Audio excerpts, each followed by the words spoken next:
I guess I can always start off by saying loose lips sink ships. That's almost a pun anymore.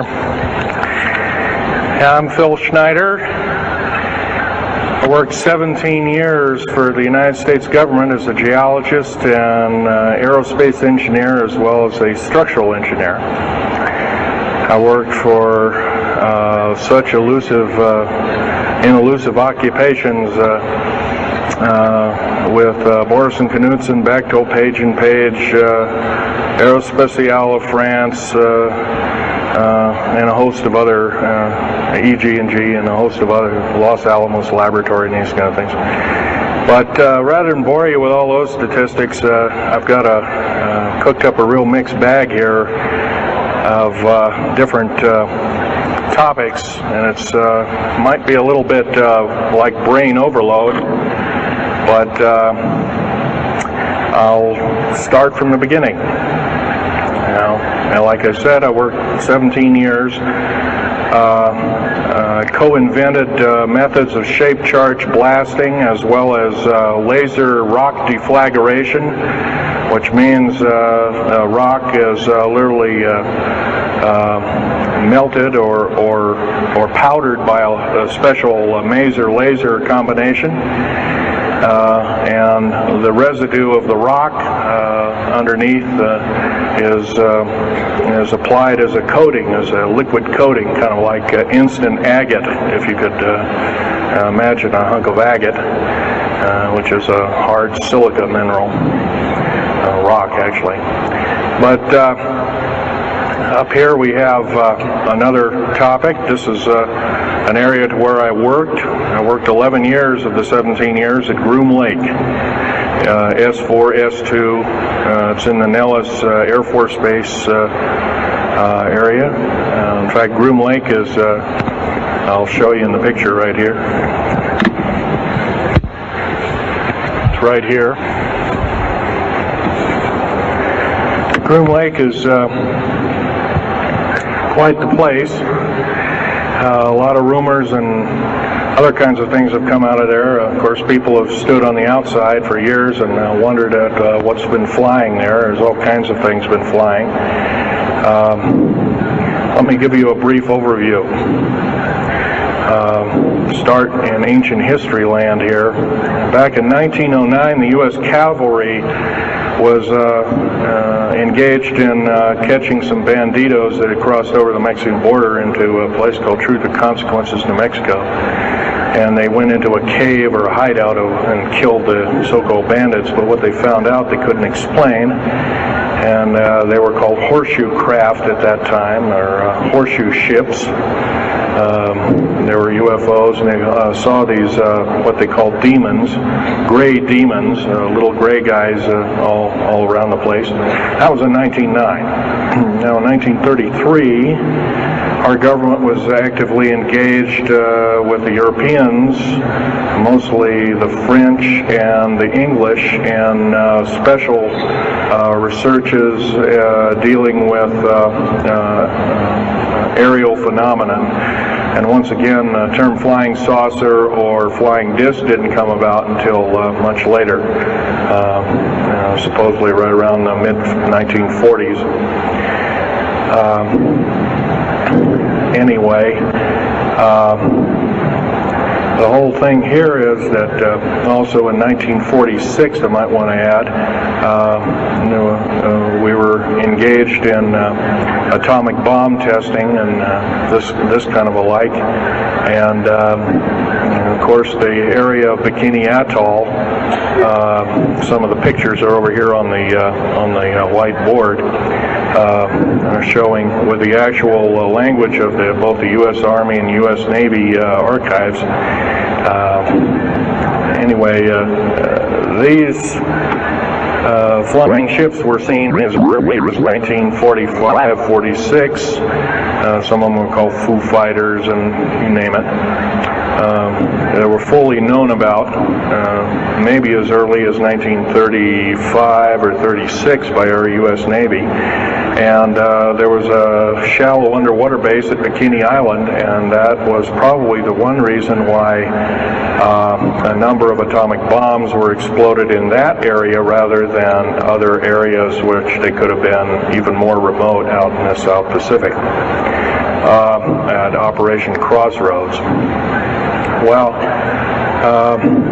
anyway, this all led up to later on, about 6-8 years later, 1954, during the Eisenhower administration, led to a interesting treaty called the Greada 1954 Treaty. It was the Alien-Human Treaty.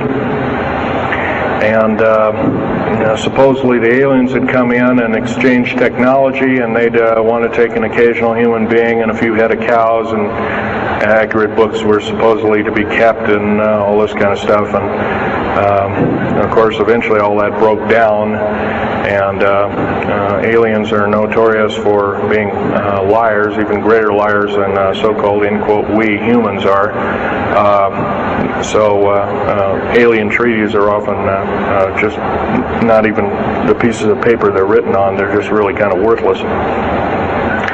Anyway, my work as a geologist in building underground military bases, some of which are over 2 miles underground. And I think when you listen to Al tonight, if you have a chance to listen to him, he will speak of, Al's actually been on some of the high-speed monorail subway cars, if you might want to call them, that link these bases together. Some of them are capable of riding on a cushion of air about 3/4 of an inch off a rail at a better part of Mach 2. And he's actually been on one of these trains. I've only been in one of the tunnels and helped build some of the tunnels. Incidentally, I helped work on 13 deep underground military bases. Had hands-on experience. Notorious was the one in and around the Dulce, the southeastern and southwestern sides of Dulce, New Mexico, in the Los Alamos laboratory regions, where we built some hermetically sealed rooms that were very deep, going down over a mile. We also built additions onto Groom Lake and S2 and S4 complexes. There are a total of 9 underground. They're called DUMBs. Like, you can learn a lot from this dummy, but DUMB stands for Deep Underground Military Base, and or a deep underground DUM2, for instance, is a submarine base, and I have built a few of those too, which are off our continental shelves and then certain islands and out in the Atlantic and the Pacific in strategic locations. All this, I can hardly, in an hour's time, I can hardly squeeze all this in, so I'll be kind of rambling here if you just bear with me. The main topic of my discussion here is to link up basically what's going on with these deep underground military bases, what they're being used for, what is the present situation now being employed both by our federal government, which is slowly being phased out by the United Nations government, as well as the New World, end quote, the New World Order, which is an even higher entity, and who these higher entities are taking their orders from, and try and link up basically what's going on. A lot of us have been kept in the dark. We've been given, maybe most recently over here, photographs of an alien at Roswell. I'll just make a very brief statement about that. The photographs cannot stand up to a computer grain analysis test, and therefore are retouched or faked. They're not real. The real one, the real photograph of the charred or dead alien that was, or one of the several that were autopsied, is over here, was given to me by a friend by the name of Skip Fromback of Seattle. And his father worked as one of the principal doctors. He was from Germany at the time, and worked on some of the autopsy material, from what I understand, along with other people. Anyway, you just can't believe everything, and that goes for me. You got to get out there and do your homework. Like I always say, you might don't put your spectacles on, you put your skepticals on when you listen to me. So if we can have a show of hands here, how many people have heard about Roswell, New Mexico? Very good, almost all. And how many people have heard about the black helicopters and the other kinds of flying saucers type equipments out at Groom Lake and other places? Very good. Well, this obviously is a nice enlightened audience. Most of you have probably seen what a black helicopter is, or maybe even gotten rare glimpses of an F-117A black jet, or stealth, as they're often called, or a B-2 bomber, B-1 bomber, or some of these other sophisticated aircraft that are now being touted as the new technology. Once again, where did we get this new technology? Well, obviously we've had a little hand in that. Our little alien so-called buddies, have kind of exchanged things, not without a great cost. The cost of which has been a lot of people have disappeared. Some, and I'll blow this statistic by you, there's, according to current FBI and Defense Intelligence Agency and CIA statistics, 100,000 children and 1 million adults disappear every year, and these are not kidnappings or murders or rapes or suicides or anything, totally unaccounted for. And where are these people going to? Nobody knows. Maybe one of us in this room or somebody has encountered on such an individual and lost a loved one or a friend or something, and that's unfortunate. My best friend, Ron Lee Rummel, several years ago got himself murdered because we dared to put out in print, at that time I was still working for the government, and so was he, we dared to put in print the so-called the Strategic Defense Initiative, or Star Wars, as part of the New World Order and takes its actions. It was originally written as a kind of a spoof or a joke. We had one of these alien greys dressed up and had New World Order insignia on, and of course that wasn't taken very nicely, and my friend got himself murdered. It was called a suicide, but now it's been turned over to special authorities who now acknowledge it was a homicide. Other than that, I'd like to also mention something about my father. My father was a U-boat captain in Hitler's Navy, and he got captured and taken over. I didn't find this out until about 2 weeks before he died on his deathbed. He kind of told everybody in total shock. I was one of them. In fact, I didn't believe him. I thought he was kind of in delirium or something like that. And of course, other things have come up since. And so, anyway, he was captured by the French, turned over to the Third Army, the U.S. Third Army, and then U.S. Third Army turned him over to the Navy. And he was a master machinist. Now, that's not a journeyman. A master means they can take a block of metal and make a gun or a watch or some other fine instrument. And he was a master machinist. He later became an MD doctor and part of the aerospace medicine group of the United States Navy. Was instrumental in helping build the USS Nautilus and its first nuclear-powered predecessor, the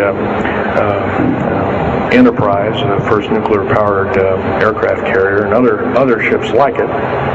He pioneered all the ways in building very small and miniature nuclear engines, and He even helped later on in his life, he helped develop the infamous grid bed nuclear motor, which is now employed in some things that look like flying saucers that people claim are flying saucers. Yes, we, in quote, the United States Air Force and other armed forces, are training other European forces to fly unidentified, or now identified, or, in quote, flying saucers.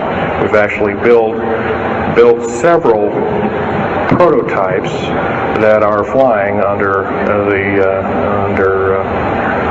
names of black craft.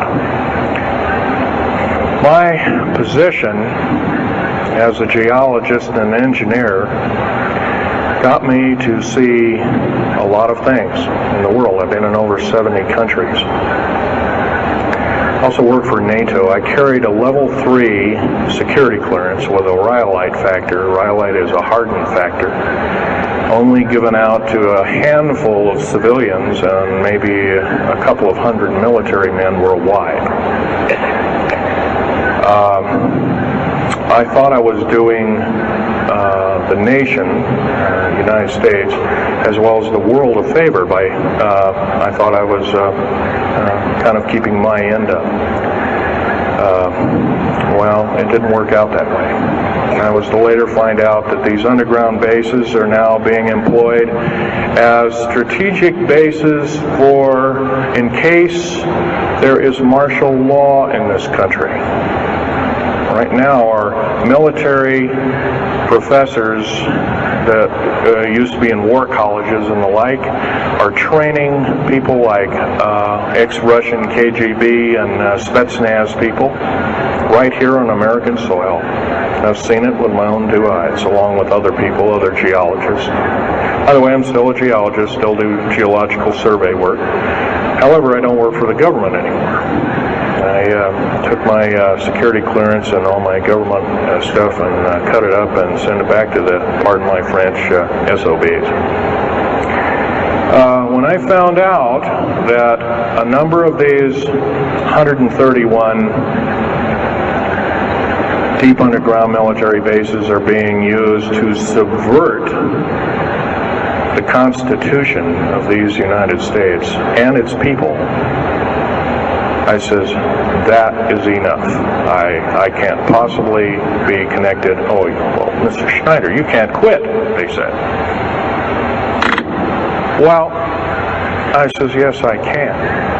I'm an individual, I'm going to quit, and I'm walking off the job. And he says, so I got arrested and casually told, well, you got to finish a job. And so I caved into that part, and I finished 3 weeks, and then at that time my father was dying, and I was allowed home, and I never went back for my paychecks. Don't intend to either. These people are beginning to show signs of being our utmost enemy. I'm talking about military people now engaged in training foreign troops on American soil, clearly against the Bill of Rights and the U.S. Constitution. It's why we formed a government, why our forefathers formed a government, a republic of these United States in the first place, way back 200 plus years ago. Because the drawing and quartering of soldiers, taxation without representation, law by edict, otherwise known as today's version, executive order, among other things. The very reasons that we became, in quote, free, a free republic, a free society, possibly one of the greatest nations to ever be a nation on this earth, were instilled in our founding fathers that are now so far away from the people now running our federal government structure. So I'm here today to touch upon a number of subjects. One being that these underground bases are roughly over 3 of them per state. There's now, instead of 12 prison camps, there's 39. That's almost 1 per state. They're building 2 prison camps every 7 months. They're building 2 underground military bases every year. Each one of these military bases, by the way, these underground military bases, they cost somewhere between $17 and $26 billion. They employ 1,800 to 10,000 workers each in varying grades of skill. They gobble up totally through the black budget, over 1/4 of the black budget, or roughly $310 billion. Of course, you may say, where are these figures coming from? Well, the black budget, as we know it, in quote, black projects, which anything called black is significant of hidden from Congress, hidden from the American people, and very few people are even in the know about it at all. But black budget per year garners over $500 billion a year.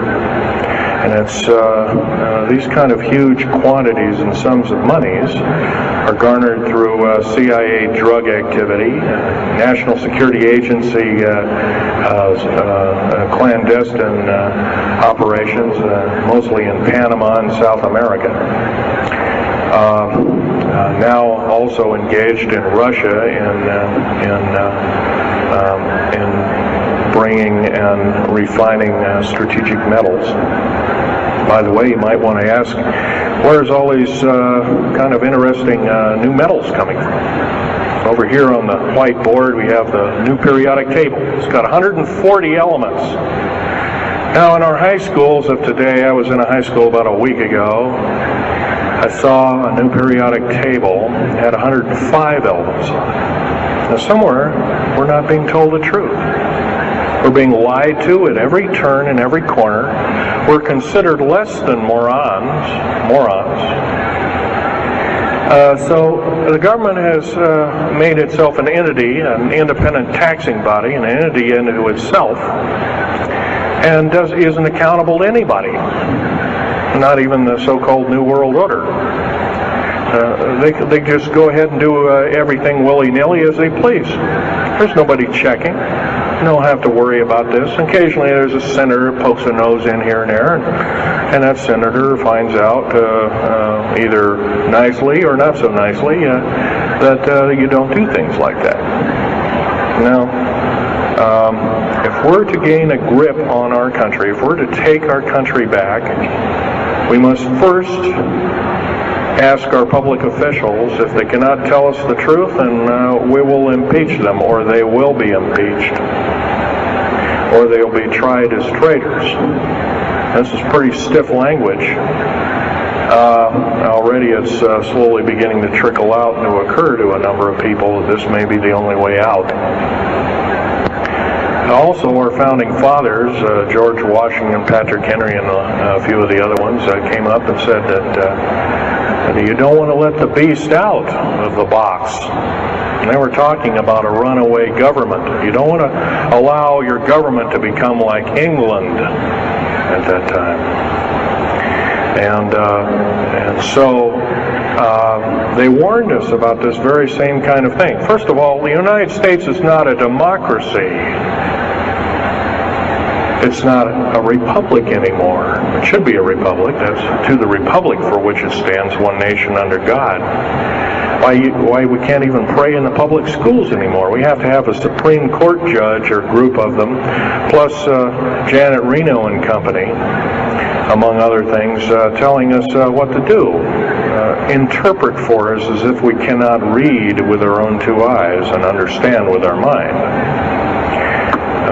This, of course, is bad policy all the way around, and I guess I don't need to blow that by your ears. Okay, on another subject, I have a number of items up here at the table, one of which here is, I can show it, is a heavy hunk of rock indeed. It has a weight of about a little bit more than a pound. 2.5 times the weight of uranium.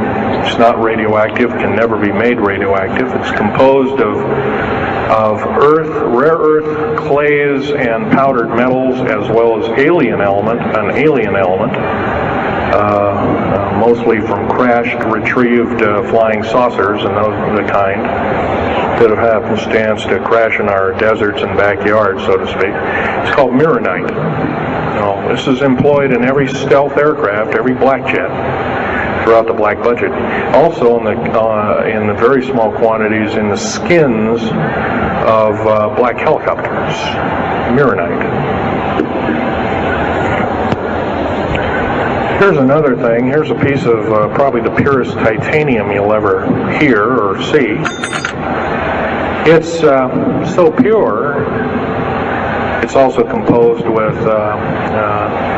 other alien elements to make it extremely tough. It's capable of withstanding temperatures in excess of 7,000 degrees Fahrenheit. Our new Phoenix-class submarines, of which we're building 2 a month right now. Phoenix-class submarines is a black budget program. Each one of those submarines costing $208 million just for the titanium hull, which is made of this material. Approximately 10,000 pounds of it. Now, we've got, supposedly, as of the data right now, we've got 106 of these submarines. They're plying the waters and the waves. They can dive to a depth of over 7,000 feet and hold that for 3 months. It's a fantastic submarine indeed. It has 11 grid-bed nuclear motors on it, engines that run everything, purify the air. And, by the way, these aren't your usual nuclear motor installation. They're very small. They're probably no bigger than this podium, weighing less than 3,000 pounds, putting out as much as the equivalent of 3 aircraft carriers of the Enterprise class. But these Phoenix-class submarines are getting this metal. Now, where are we getting the metal? Well, it's being stockpiled in a number of strategic locations. Supposedly, I've heard stories, well, it's being mined on the moon, and I have no way of proving that, one way or another. I think we're probably getting it from Russia, or refining it in outer space. What are we shuttling? Basically, a shuttle, a secret shuttle flight. 1 a week now is going up and back. What are they shuttling? Well, obviously, they've got kind of their own little laboratories up there, space station, and all this kind of stuff. Remember, what you're being told is only just a smattering of the truth. It's not the real truth. Maybe it's 5% of the truth. Maybe it's not even that. You can rest assured you're not getting much. Another strategic metal is this particular bar with some strange crystals on it. Scalenohedral crystals of niobium, titanium, rhenium, copper oxide. This complex group of elements, not found on the Earth in specific quantities. This was developed at Los Alamos through EG&G and other outfits, are employed in all black jet aircraft, all of them, including the, in quotes, sport model, the little flying saucer we occasionally see over at Groom Lake. And by the way now, if we happen to be with a video camera, taking pictures of the so-called area around Groom Lake, it's now, you can get your equipment confiscated, your car, your house. You're considered the same thing as a drug dealer, and you'll go to jail for 5 years, up to 5 years, and $1 million fine. I personally don't think this is what I'm hearing. I just don't think that this kind of punitiveness is what we need in America, and we have to get rid of it. Otherwise, we're going to die with no America. Here's some other elements. Here's a very light element. It's composed of lithium metal. as well as a alien element, a little heavier than hydrogen, but a little lighter than helium, also employed in this. It's used in secretive methods of propulsion, and it also is in a peculiar scalenohedral crystalline form. And anything scalenohedral, and by the way, a scalene triangle is no side is equal to another side. A scalenohedral metallic crystalline structure is definitely alien element, or alien technology converted over to our own technology. These were given to me about a year ago. They're called alien or aurora drops. It's supposedly the skins of the black jets, some of the ones that are coming in at very high rates of speed. They're still glowing red hot, white hot, and they'll sit out there and cool off, and they're dripping their material off of them. And it's kind of like a rubberized coating. It's not rubber, I can tell you that. It's as hard as lava rock or harder, capable of withstanding tremendous temperatures, but nonetheless some of it sloughs off every time, and so they just kind of scoop it up and throw it in the trash can. There are a few pieces of it. Here's one of the hardest so-called man-made rocks. Once again, it's got a number of alien counterpart. It's got an alien crystalline structure to it, very advanced. It's about 11 times harder than a diamond, about 70 times stronger than a diamond, capable of standing temperatures in excess of 10,000 degrees Fahrenheit. It is employed as very thin coatings or windows, tiny windows in hypersonic aircraft that exceed Mach 5. Here's an interesting artifact. Right here in this hunk of rock, which by the way was an old 100,000-year-old chipping tool found in Syria, Jordan rather, excuse me, is a imprint of, it looks like a fossil, but it's not. It's an imprint of a small mechanical part with exactly 360 kind of little rotor blades. Well, this rock is 220 million years old. Who was making machines 220 million years ago? Maybe Von Däniken was right after all, huh? Here we have an actual piece of agatized fruit, or it's similar to a lime. It's even been pecked by a bird at one time, and that's still there. So it's instantly turned to agate. It is the same agate or chemical structure as material found at Hiroshima and Nagasaki after the A bombings in World War II, where grasses and flowers and petals of flowers and other kinds of things were instantly petrified, turned to agate. It is the same identical crystalline structure. However, this particular piece is about 20 million years old, and it's still got its original green coating, and it's basically unchanged. Perfect condition. Likewise, here's a garlic plant about somewhere between 20 and 35 million years of age, and once again it's got that same pink agate coating. And here are some pieces of the metal skin from the crash disk at Roswell. It was given to me when I was 14 years old. My father was visiting one of his old friends in the Navy archives, as well as he was in the Royal Navy in England. And I, as a 14-year-old boy, I says, "Gee, Dad, can I ask Johnny something?" "Oh, go ahead, ask him. Get anything you can from him," that kind of thing. This is, "Well, gee, Johnny, well, do you think I can have a piece of this metal?" "Oh, no, you can't have that." And I says, "Oh, give it to the kid. What the heck? He won't have it very long anyway." Well, I've had it all this time. It's kind of a unique thing. They were able to break the skin of that craft, by the way, by dropping it into a bath of liquid nitrogen, hitting it with a mechanical or hydraulic hammer, and it shattered into little bits. And it was later analyzed and adapted for our own technology. All these artifacts are fine, but once again, the main part of this talk is, where's it all leading to? We get very little spin-off to where any of this is leading to.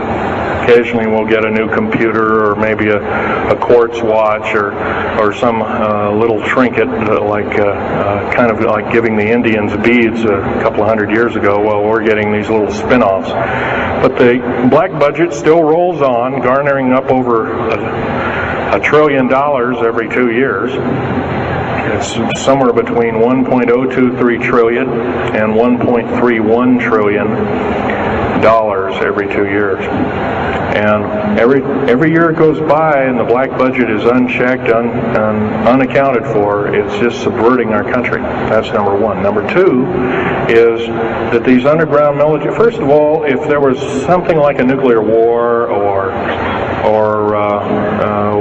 there was a definite enemy out there where we were going to be under attack, like from China or someplace like that, I could see maybe a couple of dozen underground bases for a government, and so it could theoretically rise up like the phoenix out of the ashes.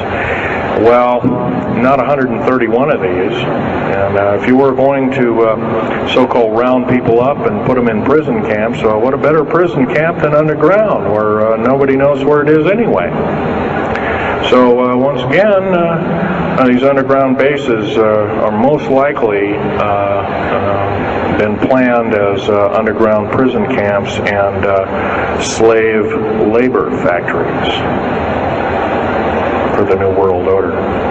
New World Order, by the way, is getting, and I'm probably the only person ever talking about this, the New World Order is taking, and the United Nations is taking its orders from, believe it or not, these more powerful outer space alien entities. We might call them the large grays or the small grays. Sinister forces indeed. And you might want to say, well, gee, how come we don't see more of this kind of thing? Well, you can just imagine. If you're only being told 5% or less of the truth, that isn't very much to go on. That's one thing. Another thing is, you don't find very many people coming up here and letting you have hands-on experience. I'm going to try and do this to you. However, I do ask you to go out and do your homework and keep doing it. Don't necessarily believe in what I'm saying, but get out there and talk to people. Whether it's just a couple of neighbors or friends or something, get out there and talk. Because one will tell two and two will tell four, and then pretty soon you have a whole room full of people that are in the know. And then from there, wonders can work. Other than that, as far as changing the black budget and these clandestine programs, public opinion is only going to do that, and it's going to take millions of us. But we have to be informed, and to do that, we have to be doing what we're doing now, gathering and talking. And, of course, most of us are adults and can weed out fact from fiction. Most of us are responsible adults and know the difference between fact and fiction and how to use it or how to abuse it. So we therefore have to continue to keep studying and keep talking. If there's just me out there, and believe it or not, there aren't very many people like myself out there talking. I've given over 30 talks in the United States, Canada, Japan, went over to England, went to Japan kind of illegal, came back the same weekend. They flew me in and out, but gave a talk to a number of their execs, and they were very interested indeed. Now, if this was all a bunch of poppycock and hooey and poo-poo, I wouldn't be listened to, be given an audience by these people, but evidently I have. But 13 attempts on my life since the first of this year. There's a number of you ladies present, so I won't gore you out, but Al has seen some of the wounds, and there's a few other people that have been to a few of my other lectures, and they can attest that I have been shot. I've been run off the road, I've been pushed off the road, I've been mostly shot at and that kind of thing like that. But been in hand-to-hand combat with some of these people, and once again, I'm not in the best of shape anymore, but I still know how to handle myself. And I'm just about ready to wrap things up here, but just basically wanted to give you an overview of what's happening. And if we have any questions, we can start asking a few questions. Okay, here's a gentleman way over here. Would you please speak up loud?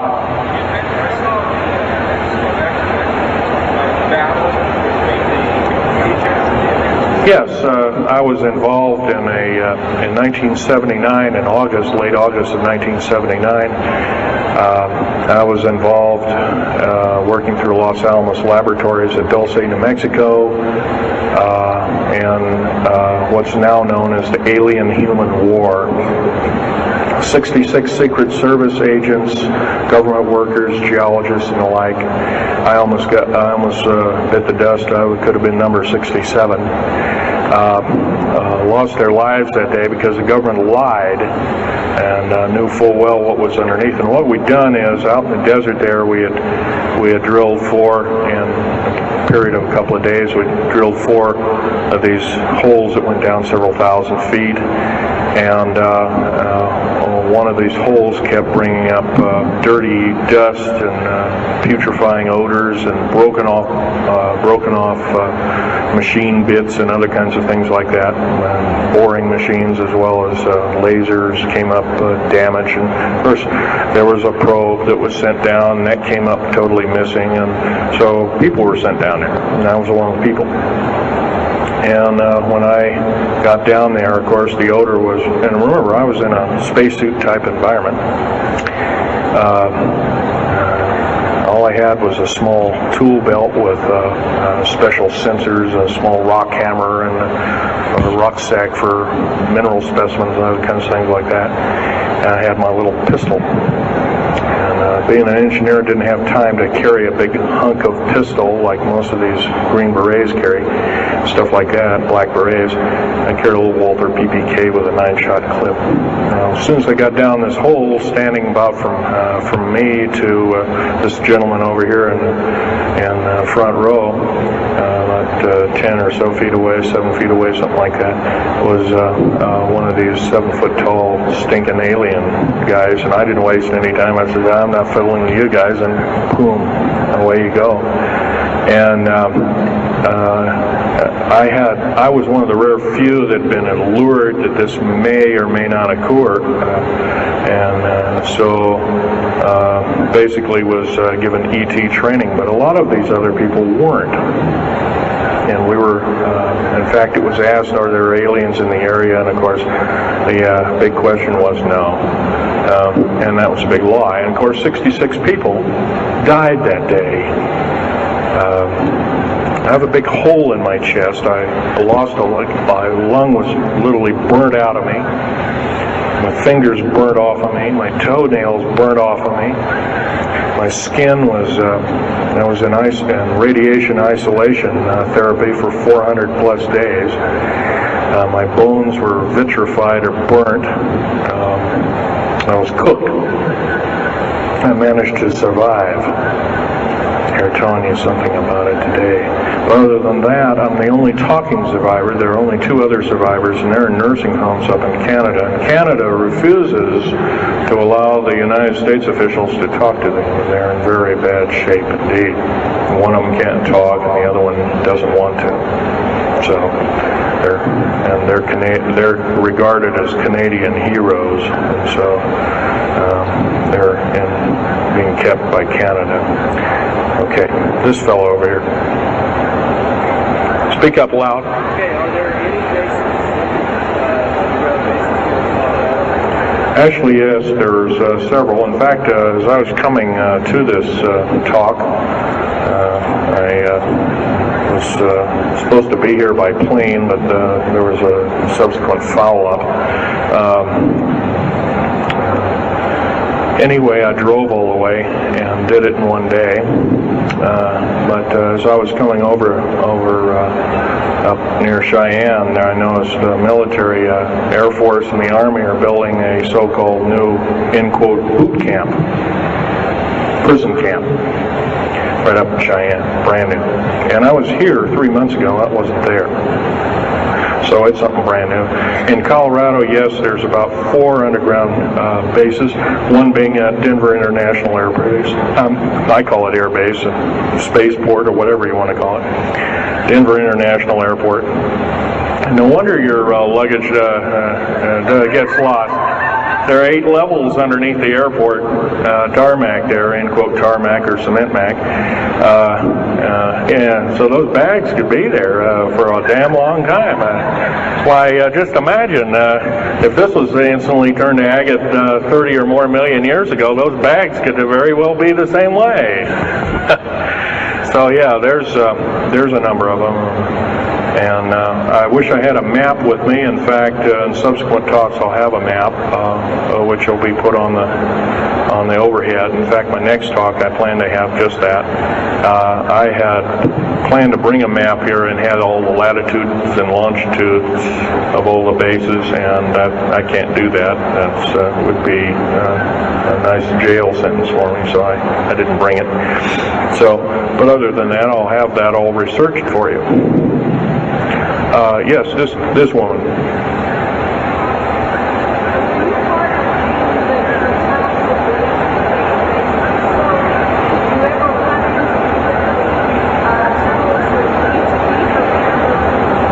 Yes, as far as there being an inner Earth, a hollow Earth or anything like this, no, I've never run into anything like that. However, Al Bielek has been on these tunnel trains at the better part of Mach 2, going from coast to coast in an hour and a half, faster than any jet plane that we got, including the SST, or thereabouts, the same rapid speed. But I helped build a lot of these tunnels, and all of the underground mountain or military bases are connected, all of them, all 131 of them. They're connected both by road, not a big freeway under there, but it's at least a 2 to a 4 lane road, rather narrow lanes, but they're there, and they're also high-speed magneto-leviton train tunnels. Yes, this lady over here. Stand up and speak up, please.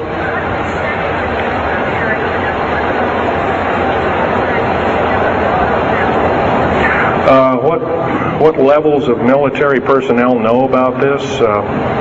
Most of the levels of military know about this, especially the higher levels,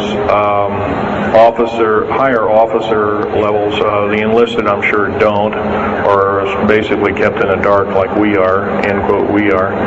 So, yeah. This fellow right here with the hat.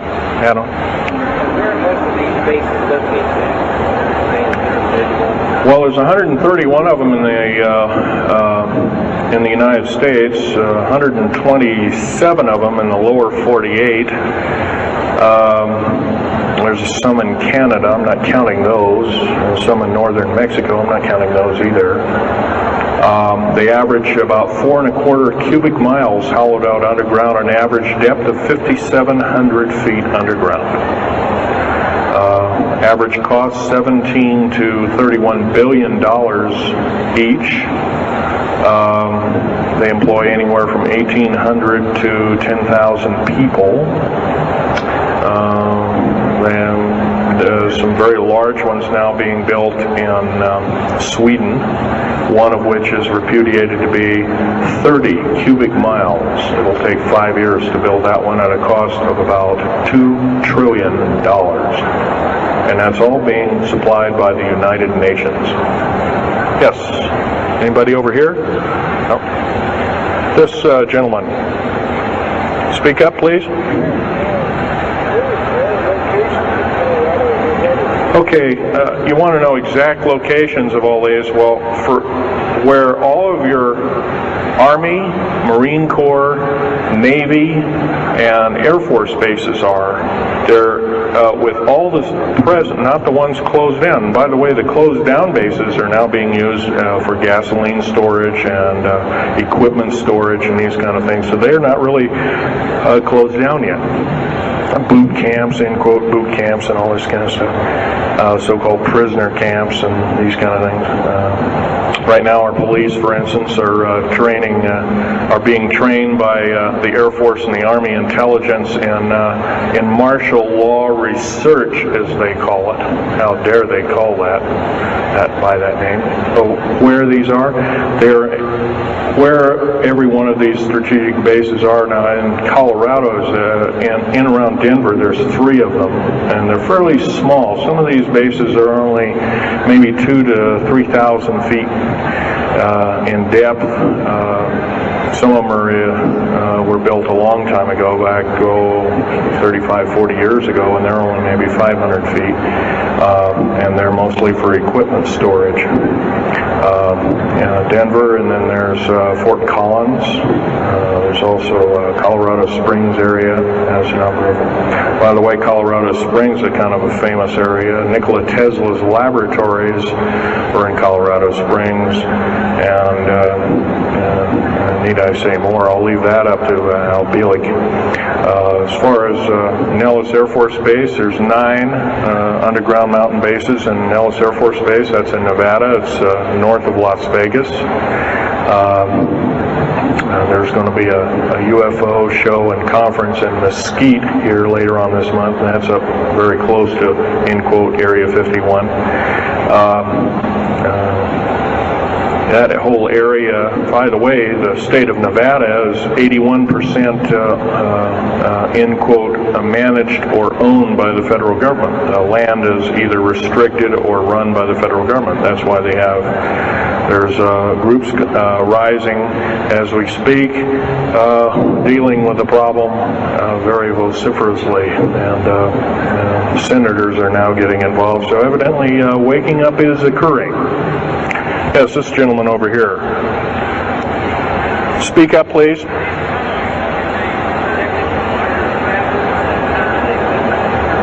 Okay.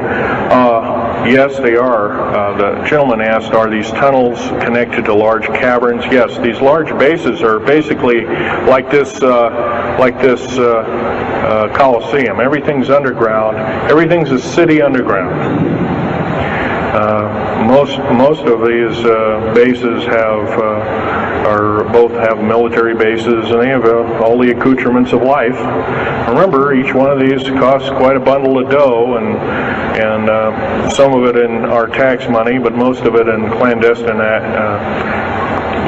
approaches, and that's definitely undermining the country. Yes.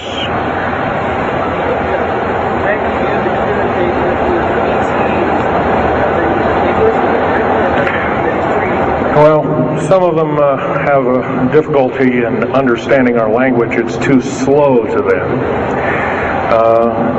If you've heard whale songs or bird chirpings at high speed, it's about what these aliens sound like audibly to us, so it's a bunch of gibberish. Yes, they've slowly actually broken down. There's 11 prototypes or 11 civilizations of aliens visiting this planet all the time, all of which are known by the U.S. military, 9 of which are not very good in data. They're pretty bad news. 2 of which are benevolent, but the benevolent ones have supposedly left.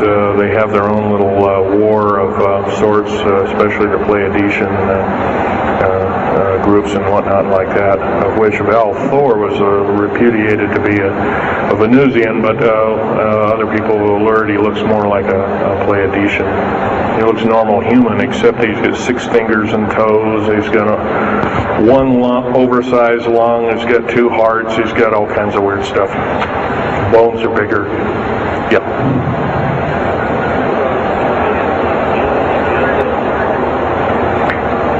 The man asked, do I tie in the alien agenda to the New World Order? Yes, sir, 100%. I can elaborate briefly. The New World Order right now basically is dismantling countries,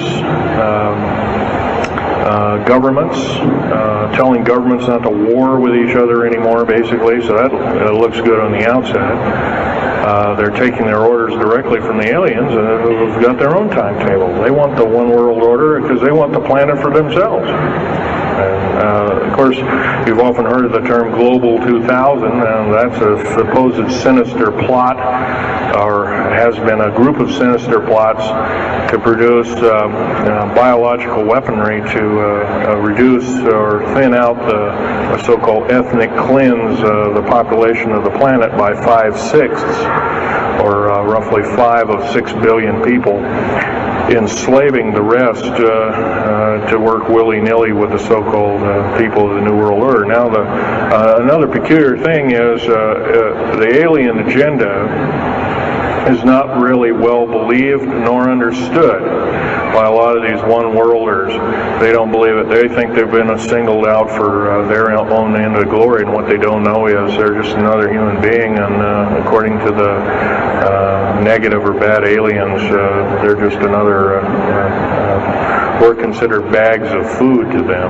They don't eat us like we think of a cannibal eating a hunk of meat, but they use our glandular secretions as part of their food base, their blood and our glandular secretions like adrenal chrome and other kinds of things like this. And in fact, the Atlanta Center for Disease Control has figured out ways that we can combat this and all this kind of thing like that.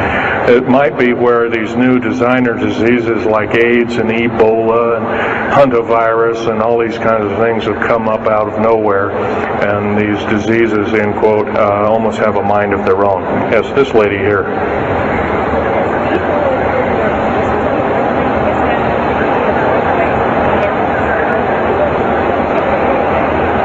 Okay, lady asked, is the tunnel building having an effect with earthquakes?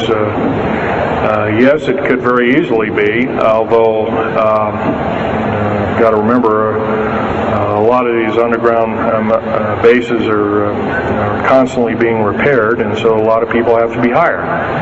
As far as the U.S. government, second part of her question was, is the U.S. government modifying our weather? Yes, that's an affirmative. And we have, the U.S. government's been working with the Russians for at least since 1972 and maybe as early as 1966 on weather modification, and it's a well-known fact, and it's well employed. And by the way, they can literally weather modify a hurricane or a tornado out of existence. And the reason they don't do it is pretty obvious. Yeah, right. Or they could actually send a plane inside of a hurricane, for instance, that would blow off an atmospheric bomb or a shockwave bomb in the eye of the thing. It would completely dissipate. Well, they don't do this, of course, and there's probably other reasons for that. See which way it goes, or what kind of havoc, and how we can study the havoc, and we go from there. This fellow way in the back in the black. How do we learn more about our general topic? Well, there's this particular fellow, his name is Richard Souter, PhD. He wrote a book recently, Underground Bases and Tunnels, What is the Government Trying to Hide? That is one book. Then we have here's a popular science article, Secret Air Base. The government doesn't want you to know that Groom Lake, supposedly Groom Lake doesn't exist. Well, I guess if it doesn't exist, then me talking about it, I guess I can't be arrested or anything. I'm just full of poppycock here. Well, the editor, one of the editors of Popular Science that put this article out is now in federal prison. Then there's a book that called Stealth Fighter Pilot. These books are available. I got this one at Dalton's. This one actually was sent to me by the publisher. I did some test piloting, and the only thing I test piloted was would run the aircraft back and forth on the runway, the special runways we built at Groom Lake. There's a picture of me in uniform. And I can go on. And these publications are out now, and they're available. Yes, this lady over here.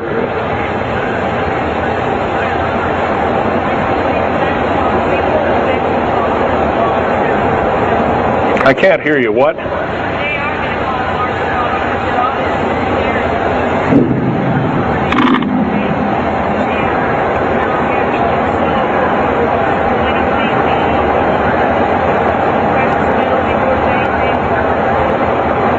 Okay.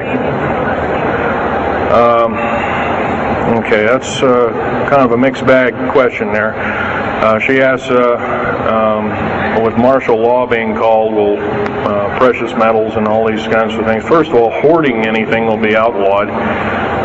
If you hoard food, have a radio, any way of communicating, stash gasoline, these kind of things, you would just be rounded up and that'll be the end of it. Martial law is martial law. Martial law is dictatorship of the worst form, or one of the worst forms. And her other part of the question, if I got it right, was when's the alien takeover? Well, the alien takeover right now is, and probably will be for probably the next 20, maybe 30, 40 years, will be basically in the background. The idea is to get the one world beast-like government order in place, and to thin out the population of the planet. And then, of course, then all heck will break loose from then on. And whether it is, I don't often mix Bible and talk, but some people have alerted, well, this is already mentioned in the Bible, blah, blah, blah, and all this kind of stuff. Well, that may be, but all I can tell you is I've been face to face with one of these sinister characters, or a couple of them, saying the least, and most people would, just the shock of them seeing such a thing would cause them to not be in very healthy mode, frame of mind, as physical as well as mental. This man here in the blue coat.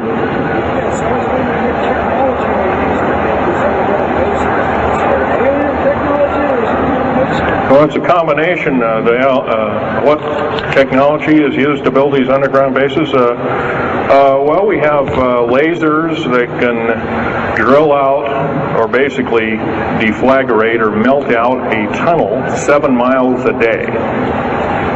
And that tunnel is 28 feet wide, 28 feet high. You've been told about drilling and boring machines in a very slow, quarter of a mile a day. Most of that went out in World War II. Most of that's all World War I or World War II era materials. And once again, you've been badly lied to.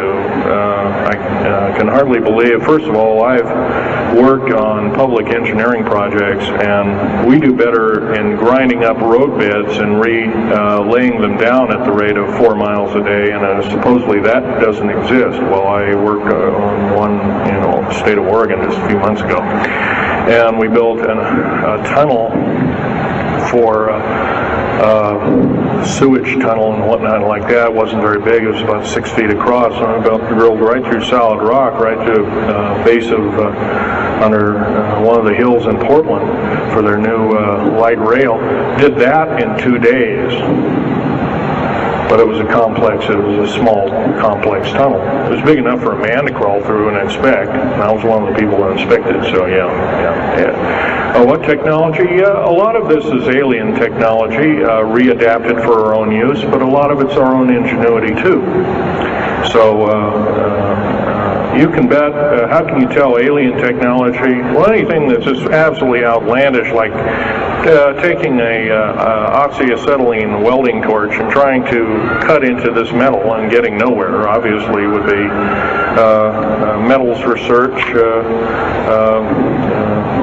aircraft research and the like, and different tools and products, which things that are many times the hardness of diamond or known hardened substances like boron.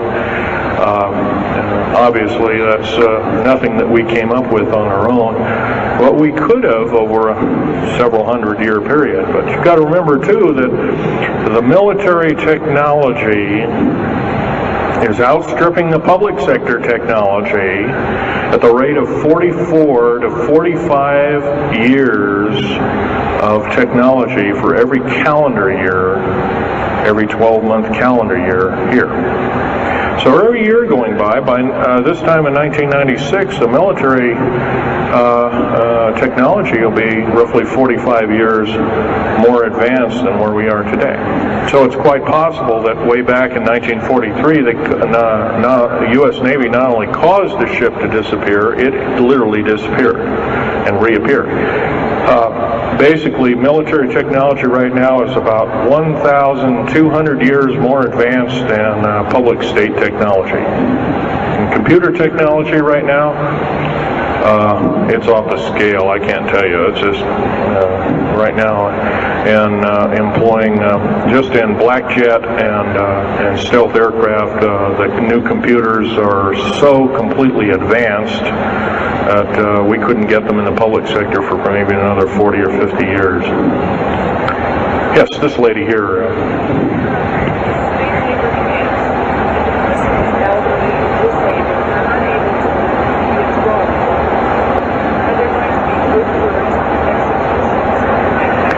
Well, the lady asked with the slave labor camps, the old, the infirm, the handicapped, are they going to be executed, and will there be executions? You can bet your bottom dollar there actually will be these things. I wish I knew more, but I don't. I've had my own agenda to kind of keep up and talk about. But other than that, yes, I would imagine so. If you look at all the 39 prison camps that are presently built, and they're called boot camps, by the way. And of course, these new trains that they have that have 143 shackle placements per train, they're a scary thing indeed. You know what they're called? They're called United Nations Prisoner Transfer Cars. Oh, that's an appropriate name, I guess. Well, we got to wrap it up here. They're telling me it's time. I'll take one more question. This lady over here.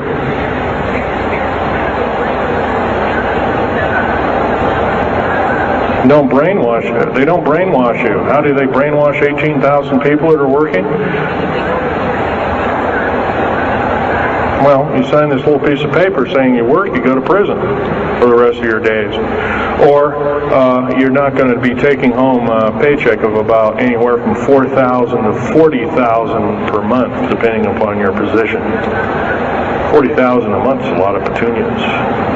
Okay, well, I got to wrap it up here, folks. So I'll be over in Al Bielik's booth. I think it's over in booth number 125. I can take other questions there and let you take a look at artifacts. And once again, on these artifacts, in a very few minutes, don't handle them, just look at them. Thank you very much.